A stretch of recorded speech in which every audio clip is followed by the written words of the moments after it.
Welcome to Pennsylvania Newsmakers, and as always, thanks for watching. Well, we have a new governor of the state, Tom Wolf. What does that mean? But before that, 3 things you ought to know as we begin the new year. I think we're in the new year about your personal finances. We'll be back in a moment. This is Pennsylvania Newsmakers, a fast-paced, unrehearsed weekly discussion with and about the leaders who shape your world. And now, here's your host, Terry Madonna. Well, here we are in the new year, and did you all make those New Year's resolutions about what you're going to do with your personal finances, credit cards, home mortgages? As always, we're going to do our financial update. It's something we've been doing for many years. It's a valuable, we think it's an asset to this program. We thank you for your viewership. Joining me, as often is the case, is Pat Conway. He's the president and CEO of the Pennsylvania Credit Union Association, and Amey Sgrignoli. She's the CEO of Belco Community Credit Union. You'll have longer titles than most professors, but we'll get that, sir. I kid you about that, right? All right, Pat, let's get into this now. I get an invitation to get a credit card every day. Am I right about that? That's right. Yeah. Well, you know, credit cards are easy to use. They're convenient for consumers. They're safe, and more purchases are, put on credit cards or debit cards now than ever before. In 1980, 15% of all purchases were put on a plastic card, and today it's over 70%. Yeah. Now, how safe are they? I mean, now I understand eventually, well, I don't have my phone, but I have my little iPad here. Is it all going to be done this way? I mean, eventually the plastic will go away and we'll hold up our phone or something. You think that's where it's all heading? Certainly you think so? You're in the field, right? You got to run a credit. You're running a credit union. I think we're going to see a lot of changes coming here in the coming years. There are basically technology changes such as the EMV technology that are coming, Apple iPay, a lot of opportunity to begin paying with your devices that will give us a little bit more security, a little more fraud prevention. Yeah. I notice when I fly, I mean, more and more I'm taking the chance that I can get my boarding pass. It's somewhat similar. You don't have to run the paper off in that sense, and you don't have to worry about a receipt, I guess. What happens to the receipt. But at any rate, let's go to the second. There are all these factors that folks should look at when they get the credit card application in the mail. Let's talk about a couple of those. Start us off. Well, I think one of the things you're going to want to think about is how are you using the card? Is this going to be a card that you use for everyday purchases a lot of the time, or are you using it for emergency needs? Mm-hmm. And that really dictates which type of a card you're going to select. You'll look at things like what kind of an interest rate does it have? Is it a fixed or a variable rate? If it's a variable rate, your rate's going to change occasionally, and that's something to just be aware of as you select the card. Yeah. The other factor is, in addition to these variable rates, and quite frankly, that can get confusing to a lot of folks. But it's also, we've talked about this before, also something called a credit limit. How does that factor into all of this? Well, the credit limit is one of the factors you should consider when choosing a credit card, and that would be the maximum amount that can be charged on the credit card. So as Amey was saying, if it's a card that you plan to use for lots of purchases, you want to have one with a high credit limit. If your personal payment history is such that you pay the card off every month, the interest rate is not as important, perhaps, as no annual fee, But if you're going to carry a balance, then you really want to pay attention to what that interest rate is in addition to the credit limit. So you really need to look at all those factors. Now, are most of those interest rates on these credit cards fixed, or can they be changed, by the credit card company at their will? Or is it a combination of both? You really need to pay attention to the fine print when you're looking at that. The rates can change depending on things like how often you would make a late payment, if you go over your credit limit, or if you would actually make a late payment on another credit card. So all these types of things can determine whether or not your rate would change. All right, let's go to point number 3. The third big thing everybody should be aware of, or things we've selected that we want to talk about today. One is mortgages. I mean, historic low interest rates. I just heard an ad this week about a personal line of credit where you would pay interest rates on that credit of 1.25%. Now it says subject, to the lender can change it. But let's talk about mortgages. it's a pretty good time to look at your mortgage to decide whether you want to refinance, but also if you're going to buy a house, probably can't find a better time, can you? That's with right. interest rates? Rates are still at historic lows. You know, they've crept up just a tiny bit, but they're really at historic lows, and it's a great time to take a look at refinancing if you can save some money. And the mortgage really is the biggest purchase that most of us are going to make. Your primary residence. Now's a good time to be shopping. All right, the age-old question: fixed rate, variable rate.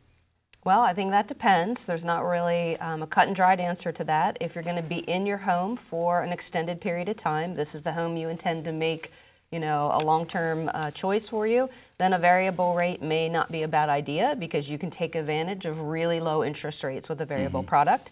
But we're in an environment right now where rates are historically low, like you said, and that makes it a wise choice to go with the fixed rate product regardless. So there are still some deals to be had out there for individuals who are looking at the variable rate products, but a fixed rate, going to be in the home for a long period of time, that's a good way to go. Are most people doing fixed rates? I mean, you actually do the lending. I mean, is it most now, because your point with low interest rates, why don't you do a fixed at, 2.5%, 3.5%, something like that? Aren't you better off in the long run? You don't have to. The fixed rate is definitely the most popular choice, particularly here in Central PA, a more conservative market. But again, if you're not going to be in the property for a long period of time and you want to take advantage of a low interest rate, that variable rate for the first 5 years, and you're going to be moving out or 3 or 4, you might be better off to take that variable rate. Well, that's true. If I didn't think about that, but depending on where you are, you're going to move. You're going to stay put. Right. That makes a big difference, doesn't it? Absolutely. All right. Well, look, I want to thank you for coming in. It was a great update. We'll have you all through the year. We'll get into some more of the personal finances. We have a new governor, Tom Wolf. We also have a legislature that may have some different ideas about what's going to happen. We have 2 of the state's leading reporters going to join me. We'll discuss that and some other things after we talk about money, pay some bills. This broadcast of Pennsylvania Newsmakers is presented by the Pennsylvania Chamber of Business and Industry, the statewide voice of business.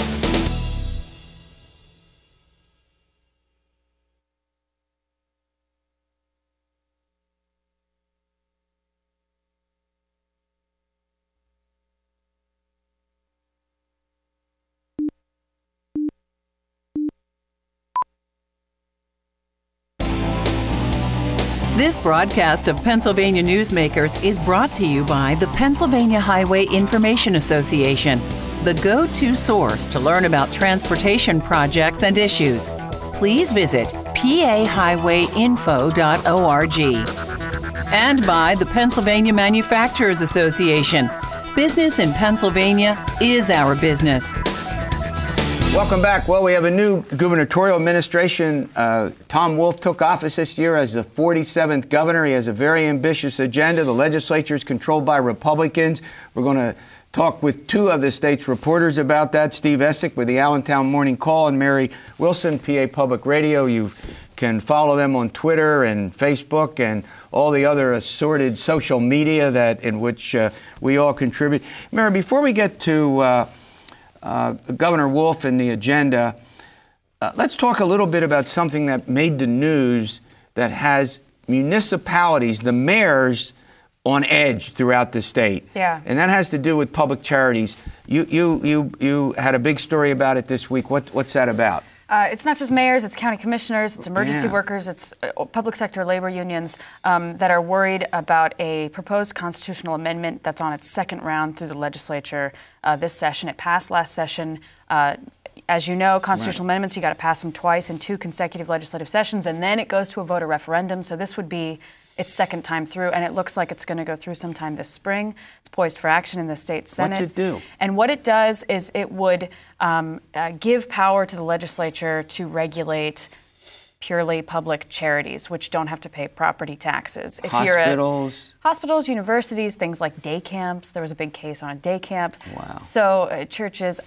This is something that has been the object of a tug of war between the courts and the legislature for years and years and years. What are the mayors concerned about? They're concerned that basically if the legislature takes control of this process again, taking it back from the courts, that it's going to lead to more tax-exempt properties. Cities have a high concentration of these kind of tax-exempt properties. Yeah.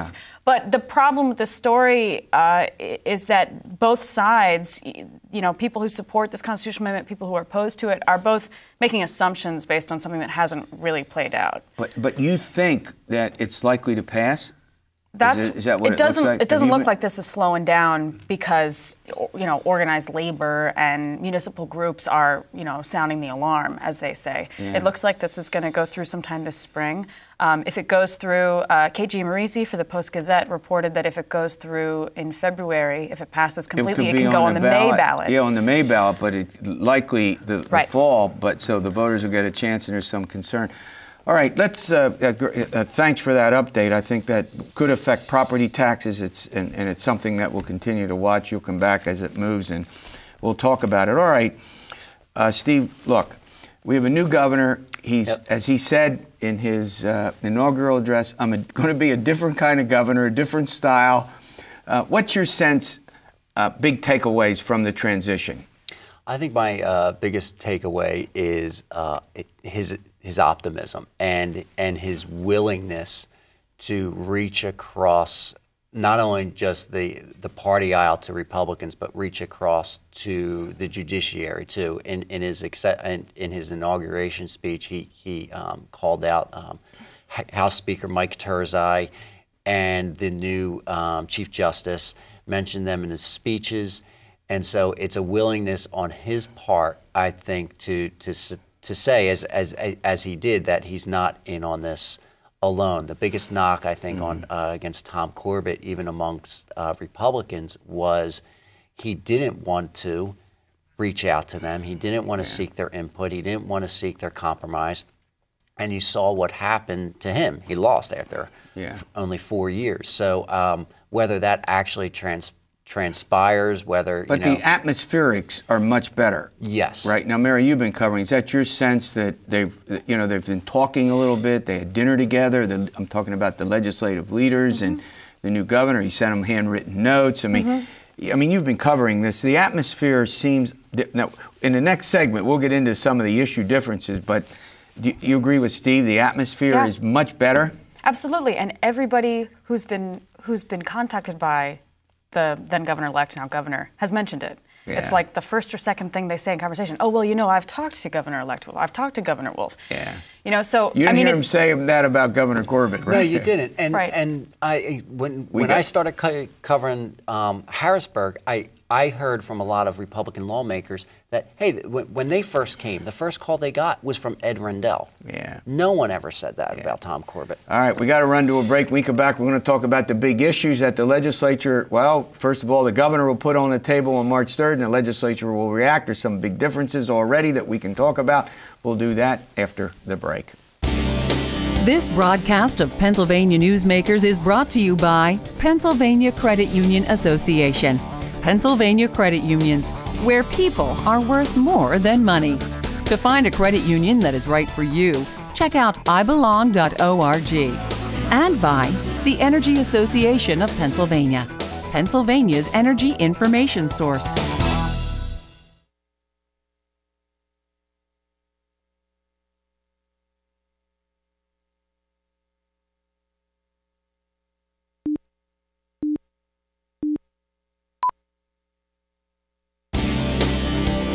This broadcast of Pennsylvania Newsmakers is presented by the Hospital and Health System Association of Pennsylvania, working towards a healthy Pennsylvania, and by the Pennsylvania Coal Alliance, representing companies involved in America's most affordable, reliable energy source. To learn more, visit pacoalalliance.com. All right, we're talking about the new, I got to get this right, Tom Wolf administration. We've had Tom Wolf, Tom Corbett, and Tom Ridge. Now, Steve Esack, how about that? I mean, maybe we'll get a whole bunch of kids that are named. You know, Tom will be the new name for the kids. Go ahead. When I was writing my stories and tweeting the inauguration, I was making those mistakes left and right, and I had to go back and and make sure I didn't mess them up completely. But it is. It is what? tough. 3 of the last 4 governors have first. Now, okay, we'll go back to some serious business. All right, Mary. Governor Wolf, on record during the campaign, what's he want to do? A tax on Marcellus shale natural gas drillers. He wants a severance tax instead of what we have now, an impact fee. He thinks that'll raise, depending on what gas prices are, several, $100 million. If it could be as much as $1 billion, but a lot of people say it's not going to be that much. 700 was one figure. Yeah, right. Republicans still not very warm to that idea. Republicans who control the legislature, at least. There are some Republicans here and there that liked the sound of that. So shale tax, which is something we've been talking about for, it feels like, years Endlessly. And years and years. And he wants to boost education funding with that money and maybe something else. He's got some economic development ideas. He's got some general, greater transparency ideas. DEP regulations, he talked vaguely about, but look who's in his administration, right? McGinty? Yeah, 2 people. Hanger, yeah. 2 people who both, were DEP secretaries. But he talked about DEP regulations, maybe more inspectors. So, but the big day will be March 3, right? Budget day. Yeah, and I think, it sounds like legislative leaders would like to get no surprises on March 3rd. That was another thing we heard with the Corbett administration is that the lawmakers would go, when Governor Corbett would give a budget address, lawmakers would go, are you kidding me? You're not going to give us a heads up? You're not going to show us everything that's in it first? That's a great point. I've not heard that before. And one of the things I've heard so far is that, we hope, from legislative leaders, from lawmakers, we hope that February is a time to kind of powwow on this ahead of time so that we don't get any surprises. And maybe it's a chance to get a head start on those negotiations. You mean instead of waiting until after the budget is actually announced and you go to the appropriation hearings, you mean that they actually sit down and talk? Steve, is there any evidence yet that that's likely to happen, or is that just something that's sort of been bandied about? No, I think that's going to happen, and that's just smart politics. And not only just smart politics, I think it's being polite. No one likes to be blindsided, and Mary's completely correct on that. I heard the same thing. Lawmakers felt blindsided all the time on Governor Corbett's budgets, that sort of thing. Whether they agree on a severance tax, I don't know. But the Pennsylvania is in a pretty tough financial problems. You have that pension problem, $50 billion and counting. And hold on a minute. And by the way, there are big differences between the governor who wants to use bonds to help deal with the pension and many Republican lawmakers who want to do a 401. Big difference there? Which doesn't address the debt. Yes. But the good pension bonds are extremely volatile. They can blow up in your face and cost the state a lot more money. Yeah, even more money. And there's a law on the books that Pennsylvania can't use those. So you'd have to undo that law before you can turn around and start borrowing money. Although I'm not sure that's so much of a hurdle. I mean, if you're making a law to... if they agree that they're going to do bonds and the legislature agrees, they can change the law. Right. Yeah, go ahead. But you also have, with the... you just have the structural debt, too, of $2 billion bucks. Yeah, and you have a ton of stuff. So the state doesn't have the money. I mean, you see it, and it's not just Democrats saying it or Republicans. It's these credit agencies. It's Moody's, it's S&P, it's all that. The ratings and all that. All right. Before we get out of this segment, liquor privatization. Lots of Republicans complete privatization. Governor Wolf, something called modernization. Another big area of dispute. Yeah. It's going to be the top priority, it looks like, for the Republican-controlled House, the Republicans in the House. That's been a pet project, the apple of the eye for now Speaker Mike Turzai for years. And so it looks like they're going to come out of the gate saying this has to be part of whatever discussion, whatever bargain we strike. And Wolf, has not really answered questions about what do you think of that in the past few weeks. I don't know if you've noticed that. We got to get out of this segment, but he did talk about modernization. He's agreed, but not the complete. Yeah, but he has said, those could be part of the negotiations. The liquor as well as the pensions, but in a very broad, vague way. All right, the travails of Kathleen Kane, the Attorney General, continue. We'll bring you an update on that in a moment. This broadcast of Pennsylvania Newsmakers is brought to you by the Pennsylvania Medical Society. Inspired physicians committed to the good health of Pennsylvanians and the advancement of the practice of medicine. And by the Pennsylvania Healthcare Association, the future of long-term care.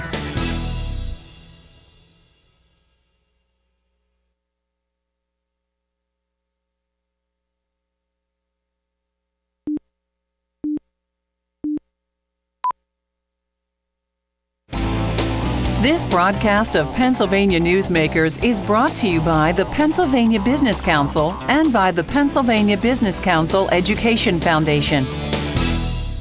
Mary Wilson and Steve Esack, reporters, are chatting with me about some of the big issues before the state. We looked at Tom Wolf, new administration. Now I want to start with Steve. Steve, we're going to turn to the continuing travails of Kathleen Kane. Give us a quick update. Some big news this week. Where does her problems now go to? I mean, quickly tell us. We got this grand jury. Give us a 1 minute. On late Tuesday afternoon, the state Supreme Court unsealed some court records related to this grand jury investigation in Montgomery County. But Kane's lawyers, as well as the special prosecutor that was down in Montgomery County and the Montgomery County judge, they were having secret legal disputes before the state Supreme Court on the constitutionality of the special prosecutor. Kane's attorneys were saying there's nothing in the state law that allows a judge to appoint a state prosecutor, and the judge was saying he has precedent to do that. So the state Supreme Court released those documents late Tuesday. The media got them on Wednesday, and in those records, it lays out for the first time in black and white some of the charges the grand jury has recommended Kathleen Kane face: perjury, false statements, and a couple odd charges dealing with abuse of office.